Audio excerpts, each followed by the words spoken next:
Bonjour à tous, je voulais partager avec vous une expérience vraiment puissante que je viens de vivre. Je suis coach de vie et je viens d'avoir une séance avec un client et il me parlait combien il était difficile de travailler sur son enfance, sur toutes les blessures qu'on a pu vivre dans son enfance. Et en fait, j'expliquais à ce client que finalement, la clé de tout ça, c'est de pardonner nos parents, pardonner sa mère, pardonner son père, pardonner les personnes qui ont été nos référents quand nous étions enfants, les personnes qui se sont occupées de nous.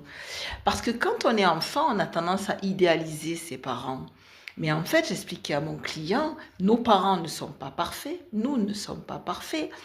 Et aujourd'hui, je pense qu'il y a beaucoup de personnes, dont moi aussi, hein, parce que je travaille tous les jours sur moi, que nous devons réaliser qu'en fait, on peut faire ce qu'on veut de notre vie personnelle.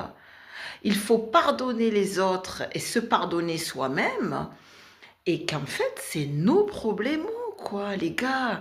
Moi, aujourd'hui, je suis une coach de vie qui me prend pas la tête, qui prend pas la tête aussi à mes clients, et je leur dis simplement, parfois, vous allez avoir des comportements qui vont faire chier les autres, et parfois, c'est les autres qui vont vous faire chier. Et alors, il n'y a pas mort d'homme, voilà, tout va bien, faut arrêter de tout dramatiser. Moi, le travail que je fais en tant que coach, alors ça paraît peut-être un peu original, mais mon maître mot, c'est dédramatiser. Vous avez le droit de faire des erreurs. Des fois, vous forcez des situations. On vous claque la porte au nez. Tant pis, tu tournes la tête à gauche, il y a une autre porte.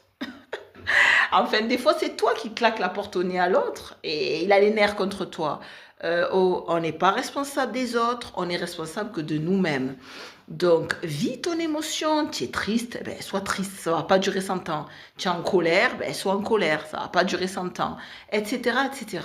C'est ça, reconnaître que nous sommes des êtres humains imparfaits et que nos parents ont voulu nous faire croire qu'on devait vivre dans un cadre, se marier, avoir des enfants, avoir un bon boulot, gagner plein d'argent, avoir une belle voiture, avoir une belle maison. Euh, on n'est pas des robots, on n'est pas des machines.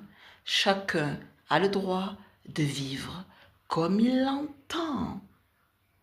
Et on est en 2025, bientôt 2026, et je crois qu'on est de nombreuses personnes, dont moi la première, à prendre conscience que